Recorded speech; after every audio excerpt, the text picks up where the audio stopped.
The movie begins in an abandoned coal mine. Outside, young Aiden plays alone when he hears a strange noise and decides to run back to his father Frank Weaver's truck, which soon arrives with a toolbox. He tells the boy not to worry about the noises, as it was nothing. He then asks Aiden to stay in the car and wait for him to return, before entering one of the mine's entrances.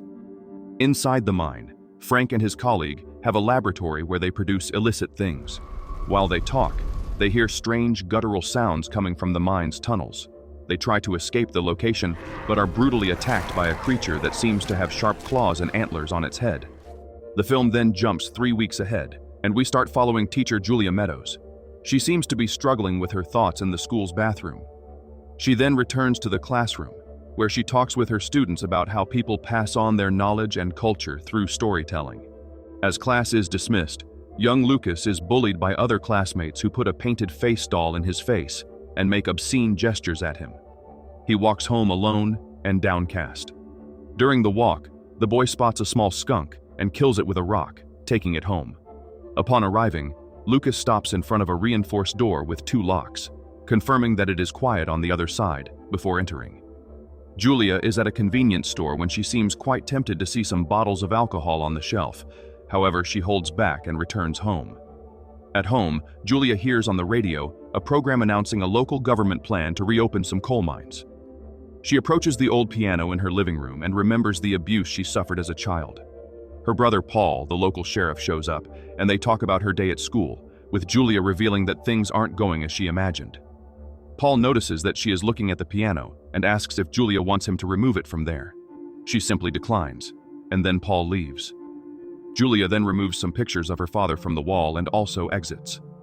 At his home, Lucas looks at a family photo and then, somewhat angrily, cuts off the head of the doll left in his backpack. Then, noises of footsteps are heard behind the reinforced door. Next, a distorted, guttural voice calls for the boy, followed by loud knocks on the door, as if trying to escape from inside. The next day, in class, Julia asks Lucas to tell the class the story he has been writing. Reluctantly, the boy takes his notebook with some dark drawings and tells the story of 3 bears who lived together. The oldest bear gets sick, becoming more nervous and arrogant due to the lack of food, but even so, they had each other. The dark tone of the story leaves everyone speechless.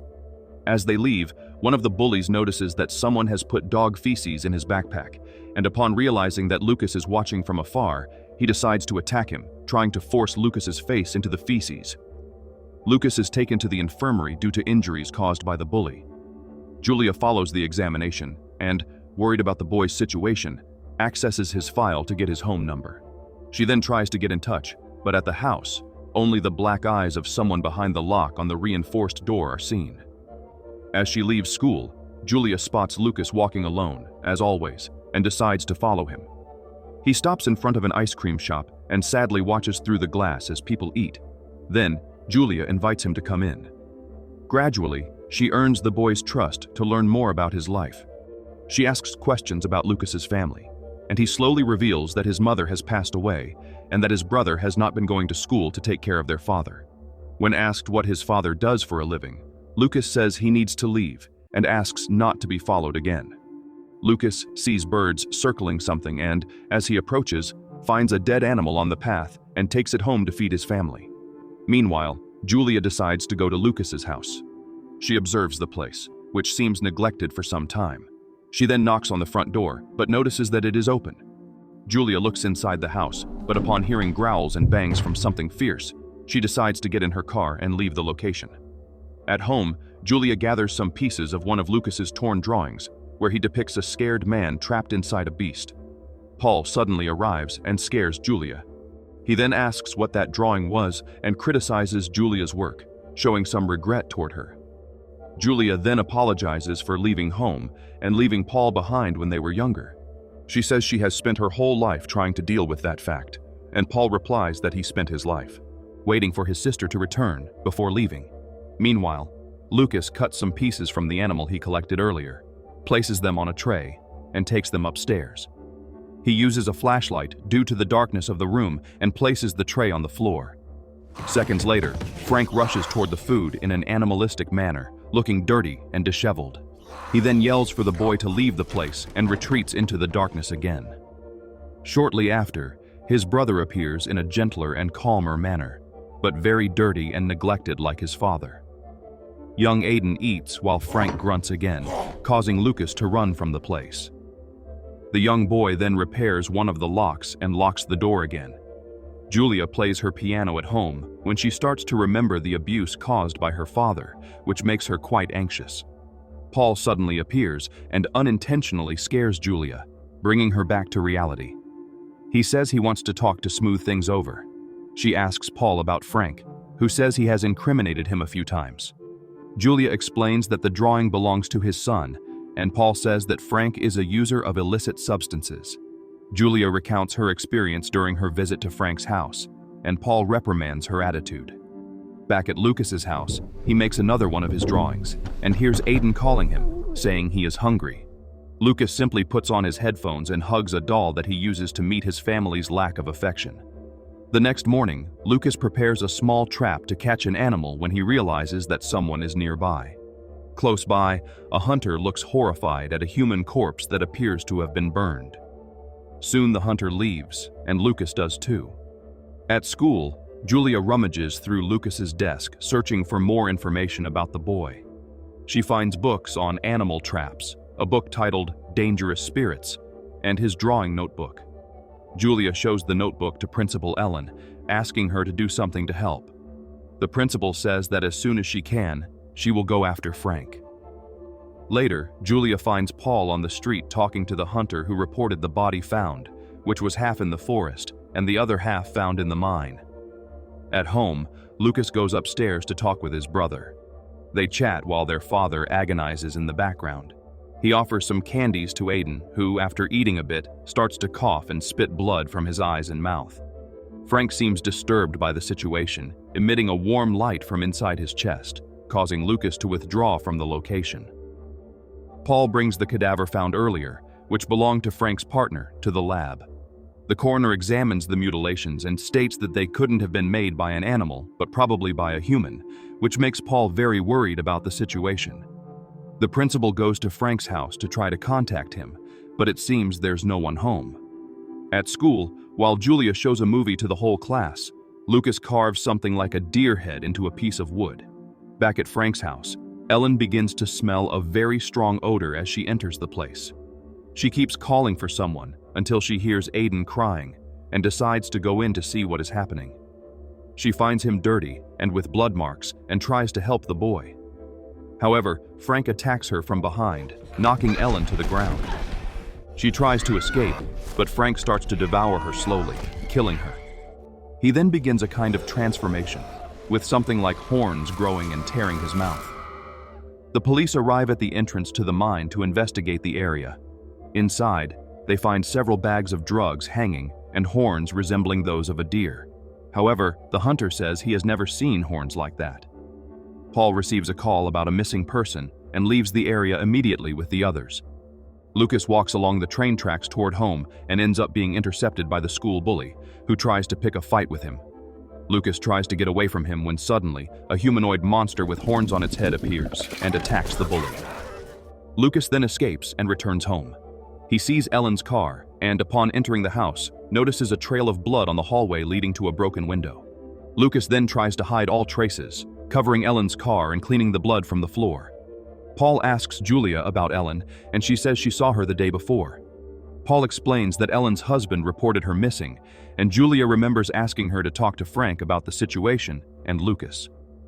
Paul then heads with another cop to Frank's house, but after getting no response, decides to leave and come back later. At school, Paul talks to one of the teachers about one of his students being reported missing as well. Paul says it could just be a coincidence, which angers Julia. As she leaves the classroom, Julia notices Lucas, who has a very scared expression. She then decides to go back to Frank's house to investigate and finds Ellen's car covered.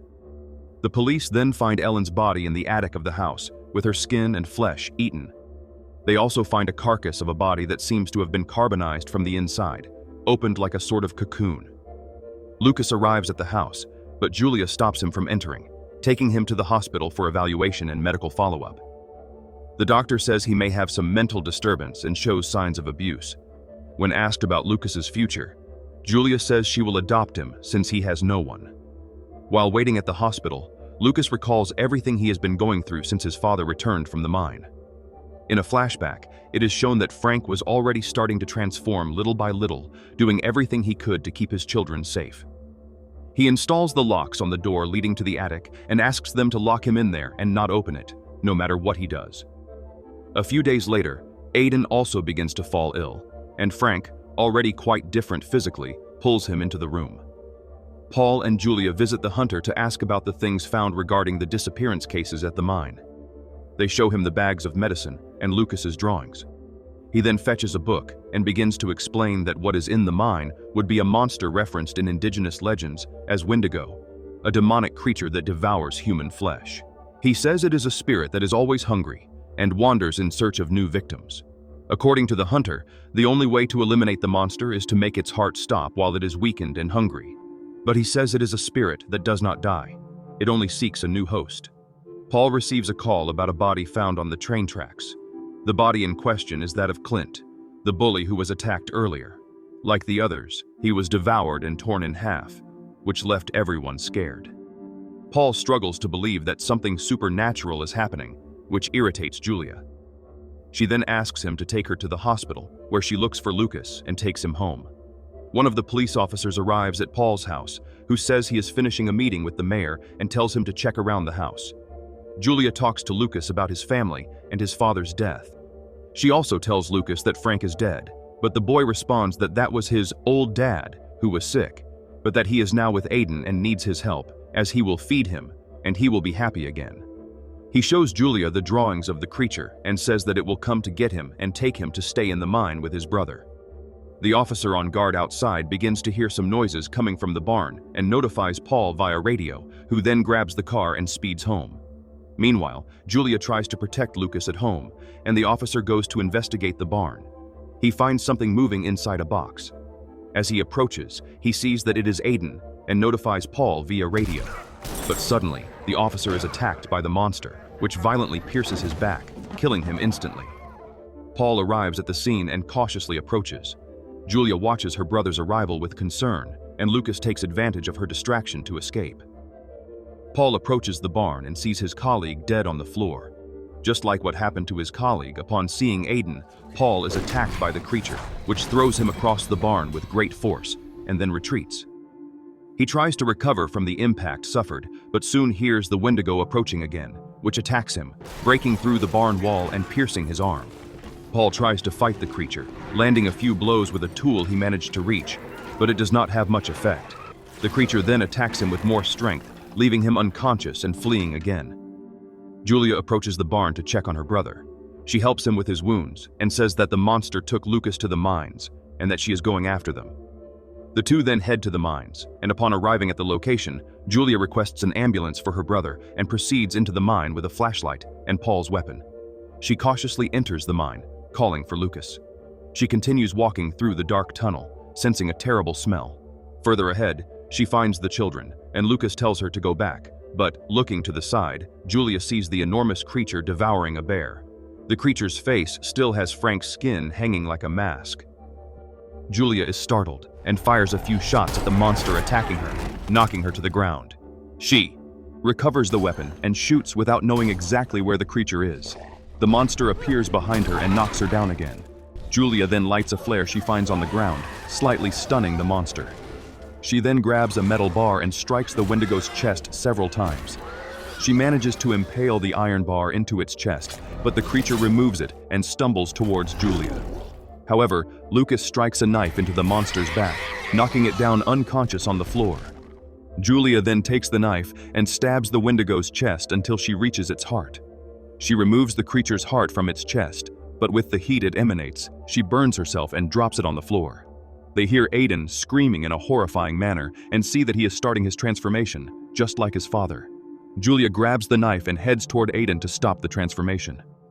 Lucas interrupts her with hope that his brother will still get better, but Julia convinces him that there is no saving Aiden anymore. She then hugs the boy and plunges the knife into his heart, ending the transformation and the boy's suffering. The next day, by the lakeside, Julia and Paul talk about Lucas's fate. Julia says she will stay with him for a while. Paul says he knows what the boy will become in the future and asks if she will have the courage to kill something she loves. She simply picks up the boy and starts to leave the place, but Paul begins to cough, and it becomes evident that he has been infected, becoming the next host of the Wendigo's curse.